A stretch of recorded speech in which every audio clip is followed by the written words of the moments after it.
Good morning, kids. Today we're checking out a brand new video from Connie X about what if all of the Olympus 12 Digimon had DNA Digivolutions. Let's hop in and I'll let Con explain what he's talking about. Novamon, one of my favourite Digimon, a DNA Digivolution of the Dawn and Dusk Fox Digimon, but they're also members of the Olympos 12, meaning there are 10 more Digimon in that group that just don't have DNA Digivolutions. And with the next Digimon story game focusing on the Olympos 12, it's not impossible we might see those DNA Digivolutions one day. But I'm done waiting for Bandai Namco to make my dreams a reality. So today, with some of the best artists in the Digimon world, we've DNA Digivolved all of the Olympos 12. From the Olympos 12 to the Olympos 6? Thank you to ZDK and Jmon, as well as my art bringers Tarapin, G-Dub, and Mickey-D343 for making this possible. You can join them over on patreon.com/KhanEX for tons of rewards and to directly pay for custom art videos. And our first Olympos 12 pairing will be Volcanusmon and Mercurymon. For each of these, I tried to find a Roman or Greek, the two pantheons that inspired the Olympos 12, two very similar pantheons. Roman myth basically using Greek myth's homework and trying not to look like it copied it. Using that to find a reason to pair each of them up. That is actually kind of funny. It's like, hey man, can I copy your homework? Sure, just don't make it look obvious. It almost makes it look the exact damn same. Some more obvious ones later in the video also have Digimon lore connections, but for Volcanusmon and Mercurymon, frankly, they were just the last two I couldn't pair up. Hephaestus, the Greek equivalent of Volcanus, made Hermes, the Greek equivalent of Mercury's, sandals and mirrored shield, so they at least interacted in mythology, but yeah, it's the loosest connection of the bunch. However, Weirdomon stepped in to make that connection feel fantastic, DNA Digivolving them to become Forgemon. I didn't feel the need to make every DNA Digivolution in this video's namesake mythology-based, as Grace Novamon's name more so refers to stars and the grace of God, potentially. So Forgemon in this instance just gets its name from the fact that it's a god of the forge. Weirdomon was inspired by the Libra Gold Saint from Saint Seiya, who is the guardian of the holy weapons, which felt like a natural fit of the combination of the weapons maker Volcanusmon and the beastly Mercurymon. There's some lovely details here, and I love how zen this Digimon feels. So Forgemon is the ultimate god of the forge, a heavenly god Digimon that sits among the stars, forging anything it can imagine from the liquid mercury-like metal that courses through its body. It is also said to be as incredibly intelligent as it is fast on its feet. The second this Forge Master stands up, it could cross entire continents in the blink of an eye. Stay alert, or its hypersonic barrage of lava-hot weapons will destroy you. And our next pair is Venusmon and Marsmon. Apparently, in Greek and Roman myth, Venus married Vulcan.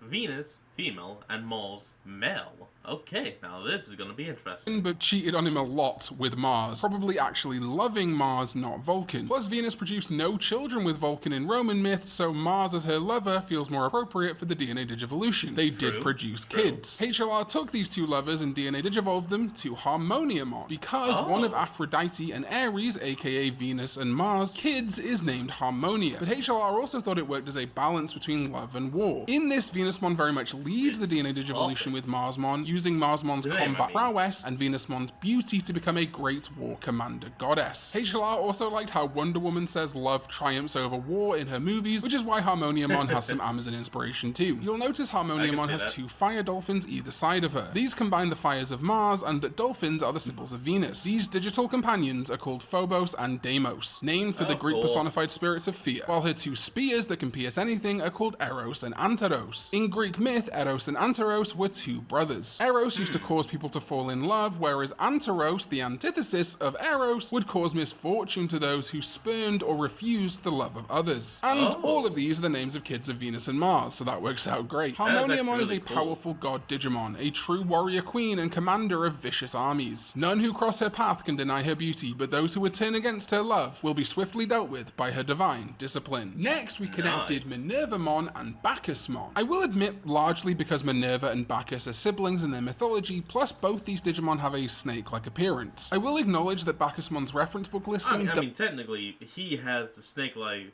appearance. The other one has more of the snake-like attributes.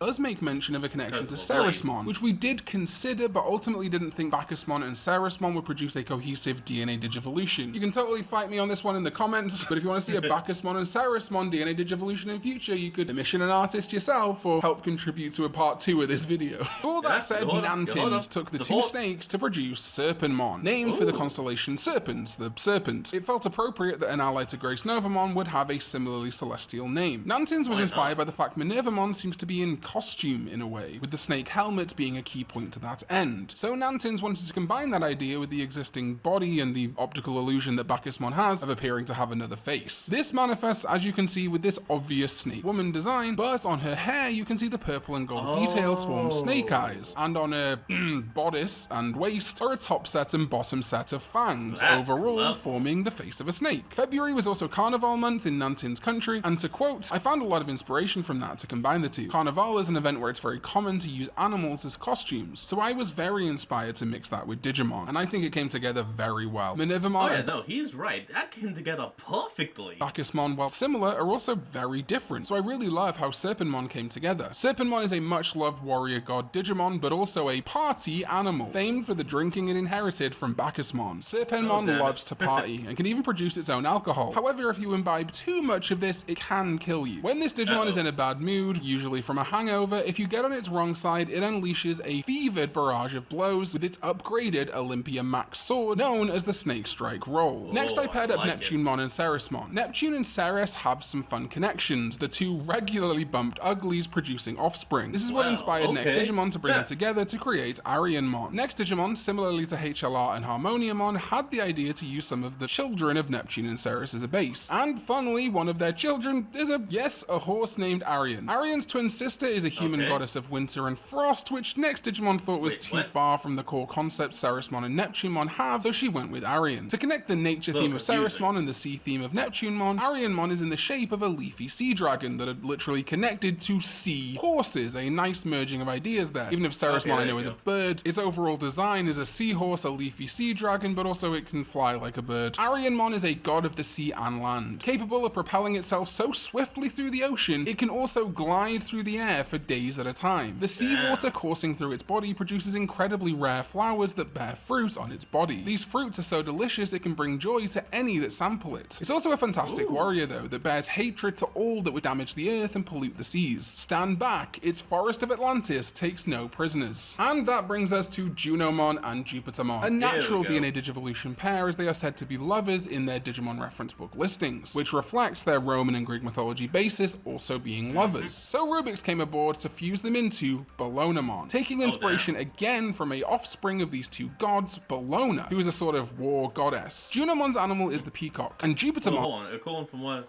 it says, gods Bellona, the goddess of war, destruction, conquest, and bloodlust.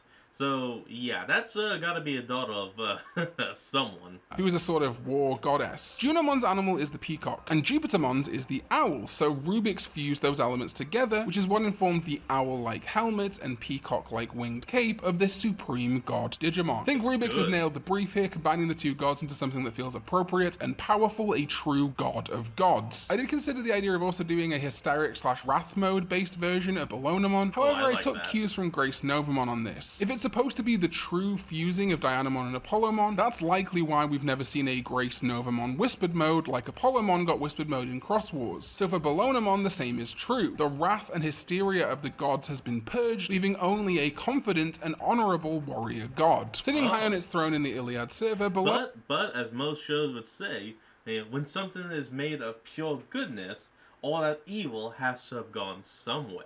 So, you could actually make it to where when they do DNA Digivolve into this, they accidentally create something else that's meant to be its equal, but opposite. So, Bellonamon aligns itself with the other DNA Digivolutions of its Olympos 12 brethren to protect the Iliad server and beyond. It is said only one Digimon could stand a chance at defeating the powerful fused god, but due to the strength of its bonds with the other Olympos 12 Digimon, this day surely will never come. Its signature move is the Divine Lightning Rod. But every time I make an Olympos 12 video, people go, what about Tiamon? What about Plutomon? It's called the Olympos 12, not the Olympos 14. Plutomon and Titamon are not members. They're associated with the Olympos 12, right? They're enemies, okay? But they're not official members, so when we do Olympos 12 videos, I think we can establish that they're not members, so let's move on. Oh, but we are gonna DNA Digivolve them anyway. Boom! Bellonomon needs an enemy, right? So Adriano Divino is here. By the way, please go make sure you check out Adriano Divino on Patreon as well. He's doing some great stuff over there. And he has DNA Digivolved the two enemies of the Olympos 12 to create Chronomon. Adriano was naturally inspired by Cronus, the Titan, and Cronus, the personification of time, and the god of many gods, the famous eater of his children, some of the gods that inspired the Olympos 12. Chronomon's sides are a reference to the Titan, and the sand are referencing time. I really think Adriano did a lovely job at merging Plutomon and Titamon here in a way that feels reminiscent of Omnimon and Chaosmon, but also a much more direct DNA Digivolution like Imperialdramon Fighter Mode. Chronomon is an interdimensional being. It can see multiple timelines and probabilities and uses its eyes to assess every eventuality that would allow it to defeat the gods it swears vengeance on. The sheer amount of eyes also makes it an incredibly tough opponent, as it is able to see a battle from many angles and react incredibly quickly when it is attacked. It can cut and obliterate timelines with its larger scythe and absorb it to grow stronger, allowing it more energy to defeat the gods of Olympos. These timelines are represented by lines of grains of sand, so when Chronomon absorbs the timelines, they create this wave of sand you can see on its scythe. The dark god of time, determined to end the Olympos 12, Chronomon will end your timeline with its end-bringing obliterator, using only one swing of its scythe. And that is it! All of our DNA Digivolutions for the Olympos 12 and their enemy, Chronomon. Putting Grace Novamon alongside them, I love this new Olympos 12. An Olympos 6 plus Chronomon, I guess. Go follow the artist, and thanks to my Artbringer and Sovereign patrons, Tarapin, GW, Mickey D343, Jamon, and ZDK14 for making this video possible, and you can join them over on patreon.com/KhanEX. Please do that if you are able to. I know a lot of people don't have the money. That's totally fine. Just liking, subscribing, leaving a comment or... Well, everyone, that's going to be the end of today's video. I hope you all enjoyed this. Remember to like, comment, and subscribe for more. Link to the original will be in the description below. And I'll see you folks next time when we flick on. Peace out.